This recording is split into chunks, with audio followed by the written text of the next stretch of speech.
Hi అండి, అందరికీ నమస్తే. ఈరోజు మనం పలావ్ రైస్కి అలాగే బిర్యానీ రైస్కి పర్ఫెక్ట్గా సెట్ అయ్యే దాల్చాని ఎలా చేయాలో చూపిస్తాను.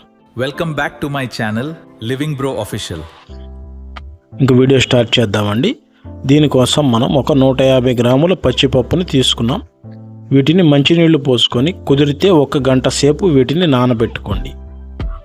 అలాగే ఒక మీడియం సైజు, ఒక చిన్న సైజు నిమ్మకాయంత చింతపండును కూడా నీళ్లు పోసుకొని పక్కన పెట్టుకుందాం. ఒక అరగంట పాటు, గంట సేపు అయిందండి. ఇప్పుడు ఈ పప్పుని శుభ్రంగా 1-2 సార్లు మంచినీళ్ళలో వేసి శుభ్రం చేసుకుందాం. ఈ శుభ్రం చేసుకున్న పప్పులో కొద్దిగా పసుపు, అలాగే 1 టేబుల్ స్పూన్ వరకు ఆయిల్ని కూడా వేసుకొని ఒక 200 ml వరకు నీటిని పోసుకొని కుక్కర్ మూత పెట్టుకొని కనీసం ఒక 7-8 విజిల్స్ వచ్చే వరకు మనం ఈ పప్పుని ఉడికించుకుంటే పప్పు అనేది మెత్తగా ఉడికిపోతుంది. 8 విజిల్స్ కంప్లీట్ అయిపోయినాయండి. పప్పు అనేది మెత్తగా ఉడికింది. ఇప్పుడు దీన్ని మిక్సీ జార్లోకి తీసుకుందాం. ఇప్పుడు దీన్ని మెత్తగా మనం పేస్ట్ చేసుకోవాలండి. చూడండి ఎంత మెత్తగా వచ్చిందో. దీనిని మనకి కావాల్సినంత చిక్కదనానికి రెడీ చేసుకోవాలండి. ఇప్పుడు ఇందులో మనం ఇందాక నానబెట్టుకున్న చింతపండును కూడా పోసేసుకుందాం. మీకు కావాల్సిన చిక్కదనానికి తగినట్లుగా ఈ పప్పుని రెడీ చేసుకోండి. ఇప్పుడు ఈ పప్పుకి కావాల్సింది 4 బెండకాయలు, 5 పచ్చిమిరపకాయలు, 2 వంకాయలు, 2 టమాటాలు, 1 దోసకాయ, 1 క్యారెట్, 4 దొండకాయలు, 1 ఉల్లిపాయ, అలాగే 1 చిన్న సైజు ములక్కాయ అండి. వీటితో పాటు 1 సొరకాయ ముక్క కూడా ఉంటే ఈ దాల్చా అనేది చాలా అద్భుతంగా వస్తుందండి. ఇప్పుడు వీటిని మనం అన్నిటినీ చిన్న చిన్న ముక్కలుగా కట్ చేసుకుందాం. ఇప్పుడు స్టవ్ వెలిగించుకొని ఒక గిన్నె పెట్టుకుందామండి. ఇందులో మనం ఒక 4 టేబుల్ స్పూన్ల వరకు ఆయిల్ని కూడా పోసుకుందాం.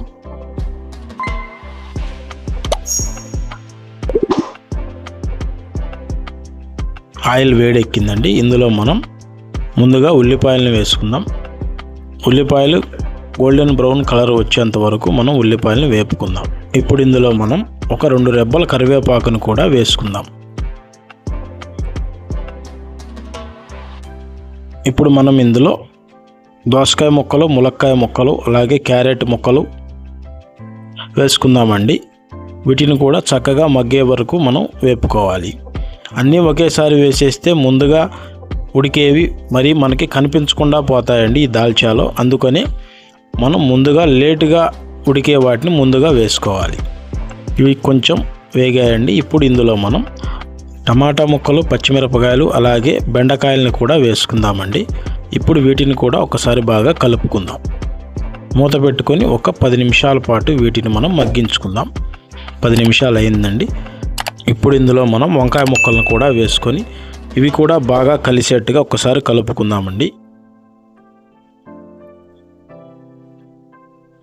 ఇప్పుడు మూత పెట్టుకొని ఒక 5 నిమిషాల పాటు వీటిని మనం మగ్గించుకుందాం.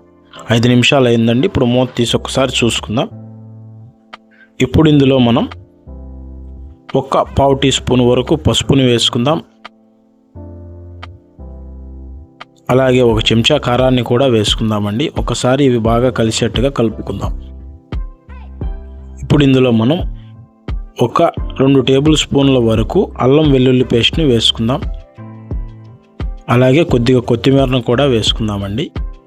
అలాగే కొద్దిగా పుదీనాని కూడా వేసుకుందాం.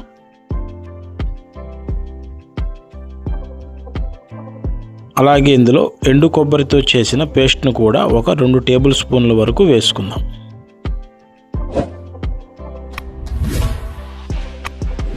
ఇప్పుడు ముక్క ఉడికిందో లేదో చూసుకున్నామండి. పర్ఫెక్ట్గా ముక్క అనేది ఉడికింది. ఇప్పుడు ఇందులో మనం ఇందాక కలిపి పెట్టుకున్న పప్పు మిశ్రమాన్ని కూడా ఇందులో పోసేసుకుందాం. ఇంతేనండి. ఇలా చాలా సింపుల్గా మనం పలావ్కి, బిర్యానీకి పర్ఫెక్ట్గా సెట్ అయ్యే దాల్చాని మనం రెడీ చేసుకోవచ్చండి. రుచికి సరిపడా ఉప్పును కూడా వేసుకున్న తరువాత మనం దీనిని ఒక 10 నిమిషాల పాటు మరిగించుకుంటే పప్పు అనేది చక్కగా తెరులుతుందండి. అప్పుడు మనకి దాల్చా అనేది రెడీ అయిపోతుంది. ఈ దాల్చాని మీరు కూడా తప్పకుండా ఒకసారి ట్రై చేసుకొని తినండి. మా స్టైల్లో ఎలా వచ్చిందో మాకు కామెంట్ రూపంలో తెలియచేయండి. వీడియో నచ్చినట్లయితే లైక్ చేయండి, షేర్ చేయండి, అలాగే మన ఛానల్ని సబ్స్క్రైబ్ చేయండి. Thank you for watching. Subscribe for more delicious recipes.